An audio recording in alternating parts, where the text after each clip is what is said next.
How the devil are we all doing this fine day? Lots of people in the chat already, which I'm pleased to see. Morning, Tristan. Morning, Ken, Dan, Chris, Gary. I'm struggling. Ken, lots of people. Welcome. Today's show is going to be a bit shorter than usual. As soon as this show is over, I have to jump in my car and head for Hertfordshire. And this is one of those events for which I literally cannot be late, fashionably or otherwise. But before I kick things off, a quick one for you. Do any of you attend vintage plant fairs? If you do, then you might enjoy the latest podcast episode from our mate Nigel Williams, in which he's talking about these events possibly being in danger of dying. If you'd like to give it a listen, go to your preferred podcast player and just search for From the Seat of the Cab. It's a good listen. It's only a short one. It's only about 5 minutes long, and I would recommend it. Now, without further ado, let me roll the intro, post the question of the day, and get this show on the road.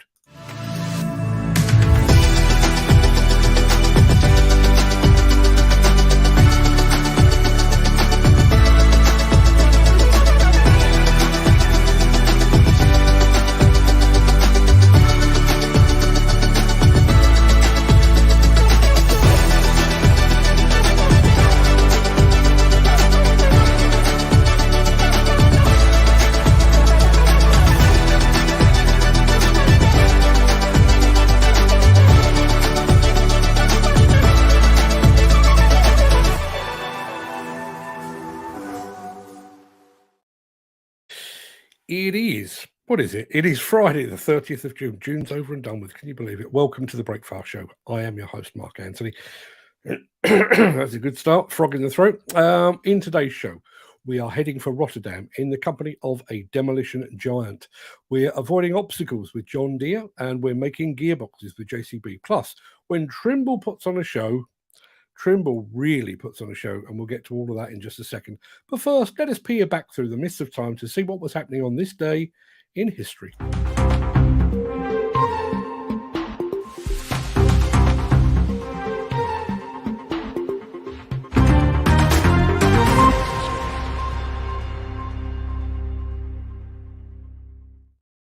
On this day in 1864, Abraham Lincoln bestowed 200,000 acres of land to the state of California, creating America's first state-controlled park.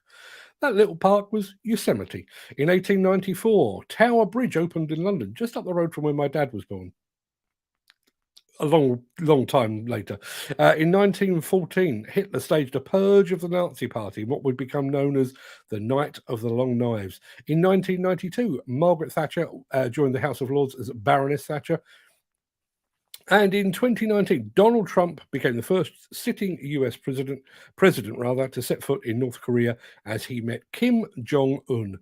What a terrible day for haircuts that would have been. Now, before we get into the real meat of the show, let me remind you of our question of the day.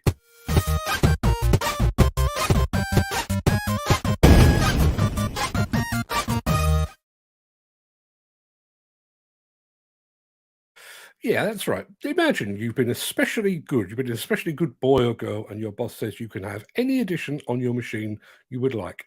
Are you going practical with a tilt rotator or a quick coupler? Are you going aesthetic with some fancy lighting or a custom paint job? Or are you, like me, going for a device that delivers tea and biscuits by voice command? Let me know in the chat. Be interested to see what you can come up with. We'll come back to that at the end of the show. Now, let's start that show, shall we?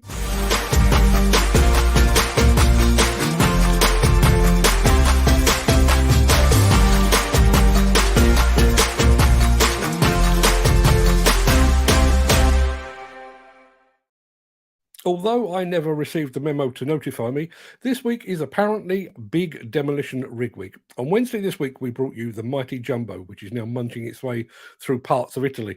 And today we turn our attention to the Kobelco SK1300D, a machine that loomed over Balma like a colossus. And it's now looming over Rotterdam. Take a look at this.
smart machine, right? Now, I've got a couple of questions, well, a couple of comments on here. Here's Tristan Mays. Mr. Crane, a yellow Kobelco crawler crane in Europe. That's rare, must have been brought from America. Yes, absolutely. Anybody that attended Con Expo, slightly freaky seeing yellow Kobelco machines. There is Dan Cullen saying, now that's a video of a great machine. I totally agree. Ken Hatcher, predictably, you can see there's a professional company, sprockets to the rear. But here's a thing from Gary Muirhead. Is this the one and only ever produced, or is there more than one SK1300 out there? There is. There is. And on Wednesday next week, we will be talking again about the SK1300, only this time, the machine we're going to be talking about is a lot further away than Rotterdam. And when I mean further away than Rotterdam, it's miles from anywhere. Tune in on Wednesday night, 5th of July, 7 p.m. to find out more. It's going to be a good one. Now, let's have some of this.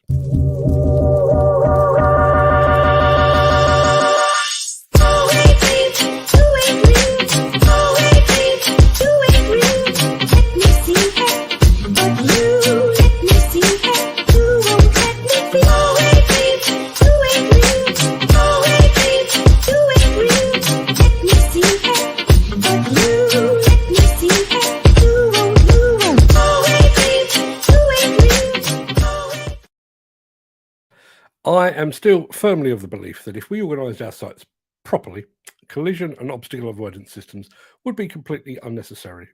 But as we're apparently unable to do that, then this new system from John Deere would be a welcome addition to the health and safety armoury.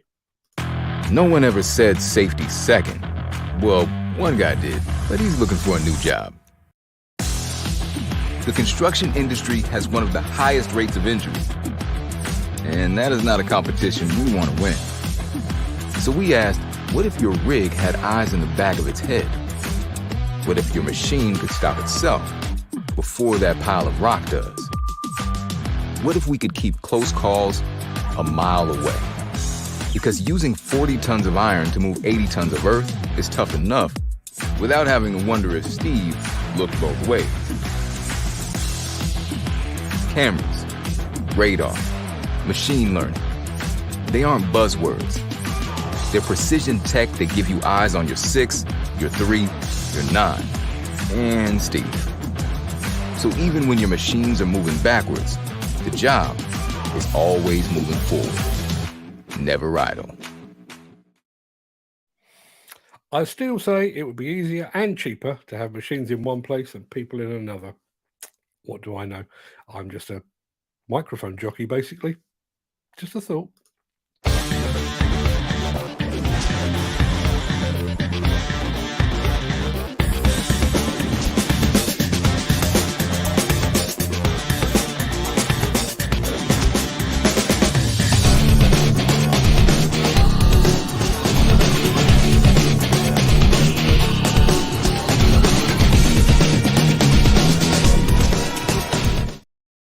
I consider myself fortunate to have toured the various JCB factories more times than I can mention or remember, actually. Yeah, there... excuse me. No, thought there was a sneeze going. Yes, there is something almost magical looking at the house that Joe built. There's a sense of pride that the company still flies the flag for British manufacturing, but there's something else. Through the JCB factory provides a unique insight into the care and precision that is woven into each component and to each machine. Just take a look at this.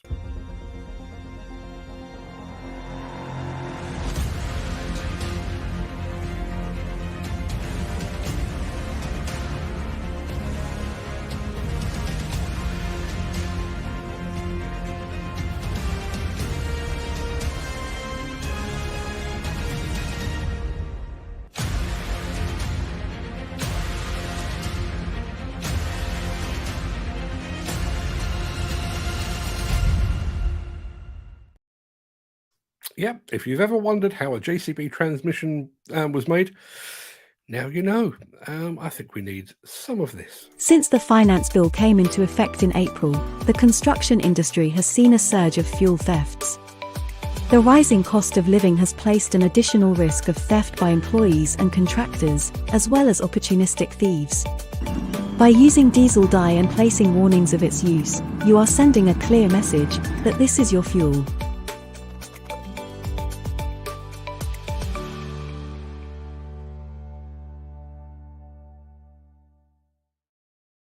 Equipment manufacturers and their dealers often host open days. Some of them park a bunch of machines in a car park, some of them commandeer a bit of land as a demonstration area, and some of them break out the barbecue and pray for sunshine. In the tech side of the business, however, they do things rather differently. Take a look at how Trimble meets and greets its customers.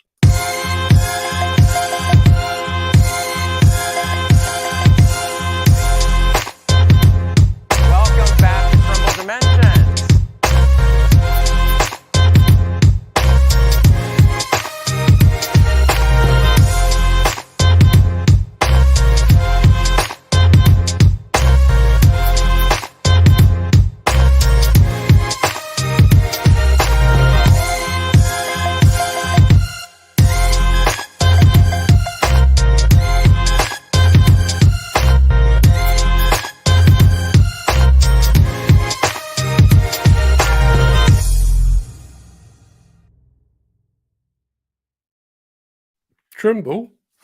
Trimble, if you're watching, I'd like to come along to that. I'll even say pretty please.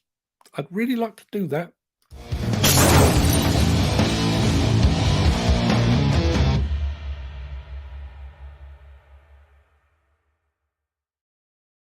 As I've already said, I'm a bit pressed for time today, so I'm going to lump two experiences under a single gripe, and that gripe is about British retailers. So a few years ago, one of my kids wanted a specific video game for Christmas. Amazon was out of stock. None of our local shops had it either. So I jumped in the car, like any good father would, and began a tour of all the major shops in the Surrey area. I'd almost run out of options when we happened upon a big out-of-town Asda. I ran in and asked if they had the game in question and was delighted to be told that yes, it was in stock. Superb, I said. But then the shop assistant gave me a look that suggested things were not quite that straightforward. You see, the thing is, she said, they're locked up. Richard has the key and Richard has gone home.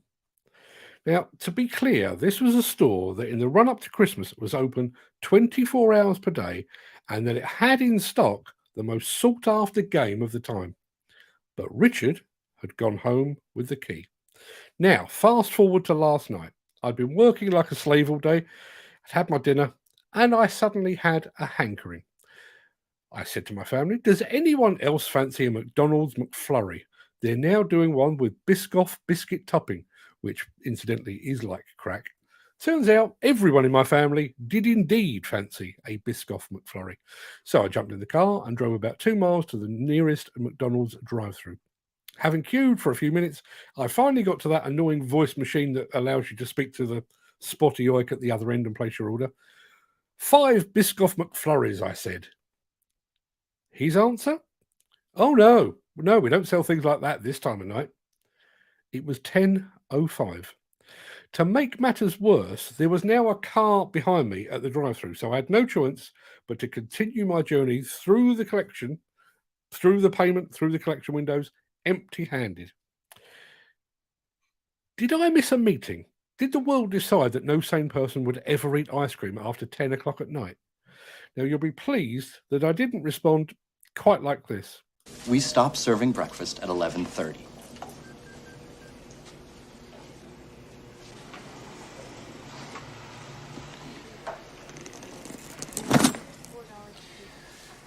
Rick, have you ever heard the expression, the customer is always right? Yeah. Yeah, well, here I am, the customer. That's not our policy. You have to order something from the lunch menu. I don't want lunch. I want breakfast. Yeah, well, hey, I'm really sorry. Yeah. Well, hey, I'm really sorry, too. Get a gun! Let's get organized! Yes, I didn't do that. However, that is my gripe of the day. I'd love to hear yours. What is it that grinds your gears, gets your goat, and generally butters your proverbial parsnips? The daily gripe therapy session will return at some point. That pretty much wraps up the main part of the morning show. I'm going to roll the outro in just a second before leaping gazelle-like over into the chat to see what you're all saying today. If you can't stick around for that, then please stay safe, look after yourself, your family, your friends, and your colleagues. Have a good day, have a good weekend, and I will see you again next week. But if you do have the time and the inclination, please stick around. The crack will begin immediately after this word from our show sponsor.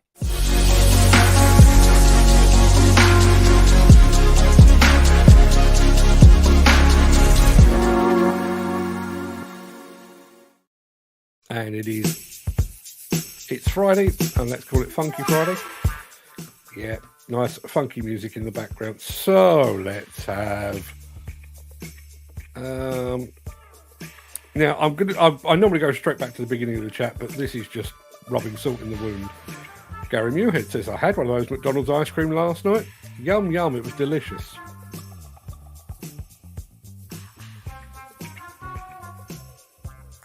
I don't even have the words. You know, it wasn't like I needed it. It was that I fancied it. And you know what it's like when you fancy something. One of the biggest frustrations I have in this house is that around about 10:30 some nights, I sit there and I think, gosh, you know what would really put a nice gloss on a day? A piece of toast. Nice piece of hot buttered toast. And you go to the kitchen to find that the children have either scoffed all the bread or they've eaten all the butter and not bothered to tell anyone. It's another gripe. Dan Cullen is first off the mark this morning. Good morning, Dan. Hope you're fit and well. I understand that you had a bit of a fun day, shall we say, yesterday. Well, I am bumping into Mr. Barlow in a couple of hours. Would you like me to say anything, or should I just leave it to you? Ken Hatch is here as well. Morning, Ken. Thank you very much indeed for being here. And there is Gary Muirhead, who rather annoyingly has had a Biscoff McFlurry. Was it good? I genuinely can't have Biscoff biscuits in the house, because if I eat one, I will eat the entire pack, which is not a good place to be for a diabetic. Glenn Johnston is in the house. Good morning, Glenn. Becoming a real show regular. There's Dan Cullen again saying, how is everyone this wonderful day? It does feel like a wonderful day, quite right. There is Chris Ford. A good morning, Poets Day. Yes, Poets Day indeed. Remember the first time I heard that, I thought that was a work of genius. Piss off early. Tomorrow's Saturday. Well done. What a week it's been. Yeah, I watching the WhatsApp group, I can only sense how good the week has been. There is Tristan Mays. Good morning, Tristan. If anybody would like to know anything whatsoever about cranes that aren't made in China, go and pay a call to cranehub.net, where Mr. Mays will take very good care of you. There is Jeff Pinion. Morning, Jeff. You'll be pleased to know that I've got your goodie bag, and the goodie bag will be up for grabs on Monday's show. A big bag of Brock goodies, courtesy of Mr. Pinion, will be up for grabs on Monday morning. So if you are in the market for some Brock branded goodies, then please tune in on Monday. Craig Williams, CSW Groundworks, is here as well. Good morning to you, Craig. And Glenn Johnston, who I've already said good morning to, got his hat yesterday. Now let me think. What hat did you get? I think you got the Kinzoffer hat, didn't you? Listen. I can't even remember. I've had an issue this morning. I've got a light up there. The light refused to switch on. There is a switch, but it's not as straightforward as that. It's controlled by a device on my desk. For some reason, the two of them aren't speaking to each other at the moment. So my question of the day was, what one thing would you add to your machine? And I've left it open. It could be a practical thing. It could be just something that you quite fancy. Furry dice or a disco ball, perhaps, or something even more luxurious than that. We'll get to a few of those in just a second. Dan Cullen says, worked with a muppet of a foreman who'd rather be on a digger, and told me to leave overhead of a quick hitch pipe. 30 minutes late, he was on it. Anyone else have this issue? I'm not entirely sure what that means. He must have ADHD or something. He cannot sit and be a foreman from day one. He had a bee in his bonnet. I know what that feels like. In-cab storage, says Craig Williams. Every time, my biggest grievance. Yeah, it's quite funny actually when we go to launches of machines, and people always manufacturers make a big point. I know, and we have additional storage for the operator's bag. and the additional storage is about that big. Backpack is like this, but they've got additional storage. You might get your wallet in it, but that's about all. Let's have a look. Who else have we got? Questions. Now, bearing in mind, what would you add to your machine? What would you add to your machine if money were no object? Bearing in mind, Mr. Pinion works for Brock. This will go down as the best answer of the day, I guarantee it. He would like a seat. Then it stops being a Brock and just becomes a boring old mini excavator, but it's a good answer. Well done. Ken Hatcher says air conditioning, if it's not got it. Yeah, it's a really weird thing, isn't it? I mean, we all know the climate that we live in. It's hot and it's cold and it's rainy and it's snowy. We know all that. But when it gets hot, honestly, about a week ago when it was really blazing hot here in the UK, the best place to be was in my car. I mean, literally got to the point where I looked like I'd had Botox. My face was so cold, it was just frozen into position. Dan Cullen says, how can a reputable company hire a foreman with such a problem? 15 operators have been through on this particular job in a few months. It happens. There is Tristan's comment about the yellow crawler crane. And yes, I without giving too much away, there is another SK1300, and in fact there are two. Both of them are headed down under, but we are featuring one of them on the show next week. It's been an absolute pleasure dealing with Kobelco. It's been going on a while. If I tell you that the interview that you'll be seeing on Wednesday next week was actually filmed at ConExpo. So there's been machinations, but the machine pretty much is due to make landfall in the next couple of days, I think, over in Oz. So we'll be telling you more about that in the fullness of time. Great video of a great machine. Yeah, totally agree. Ken Hatcher, you can see there's a professional company, sprockets to the rear. One of the things that I find surprising, one of the things I find surprising is that Ken Hatcher is so fixated on sprockets. But the other thing I find surprising is, given that is the accepted wisdom, if you've got a video crew going out, would you not think best check for best practice? You know, I mean, I've been on video shoots before now where they've been going around handing out shiny new hard hats and uncreased high-vis jackets and that kind of thing, and making sure that everybody that's on screen has put their fags out for 10 minutes or whatever it might be.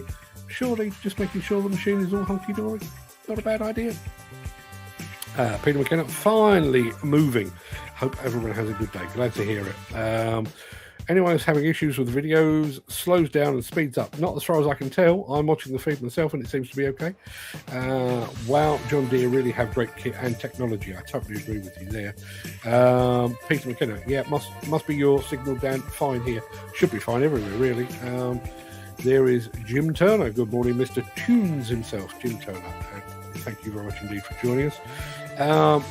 Now, see, here... We go from the sublime to the ridiculous in answers to my question of the day. Gary Muirhead says an in-cab coffee maker that can make freshly brewed Italian coffee. For those of you that don't know, I'll come back to the other answer in a second. When I went over to Despe to film our film of the Jumbo, we were picked up at the airport and taken to the Despe headquarters. And went in, there's this huge atrium with, you know, it's one of the nicest buildings I've ever been in.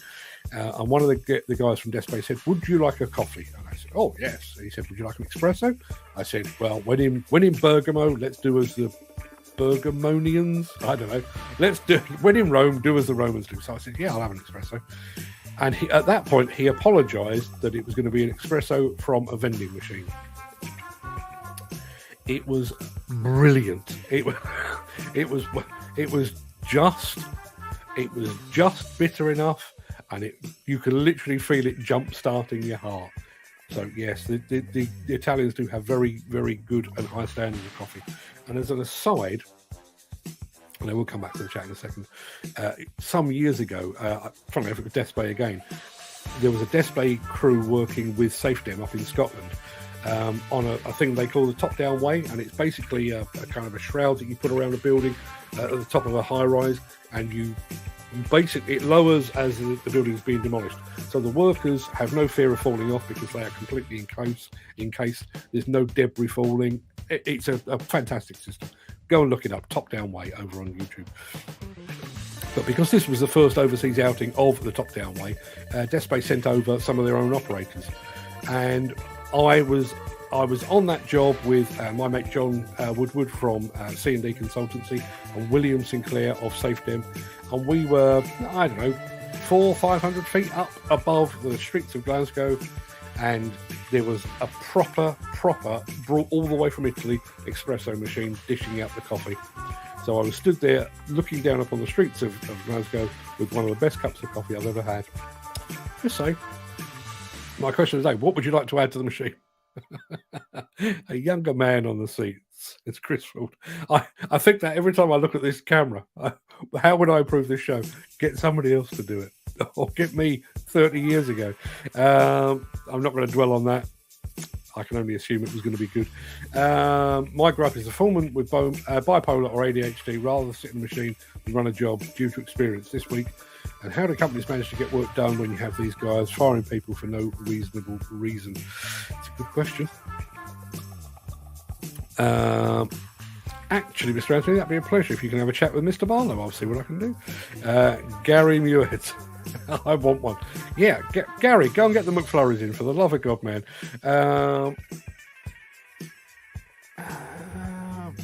When you go to McDonald's, they say, sorry, not working. All the ice machines not working. That's the most, I'm guessing, frustrating thing going on.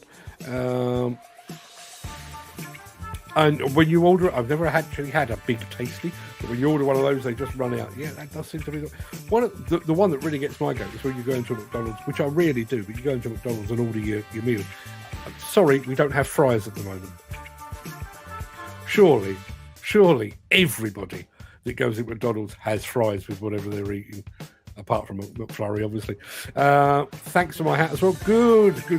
Finally arrived. I had to go and retrieve it from the garage, but Ken Hatter is now the proud owner of a Sunwell hat, I think. 2 years ago, I went to McDonald's at Pontefract and ordered a side dish of chips, which when opened at the table were cold. I went back to the counter to complain. Try again, I said. As I sat waiting, the next lady I had complained to sobbing buckets and asked why. When my hot chips arrived, she was on work experience and you were her first customer, said the manageress. Bloody snowflakes. Yeah. Question of the day. Proper storage and a phone holder is standard, and a lorry-style air seat and air cab suspension. That's a proper answer.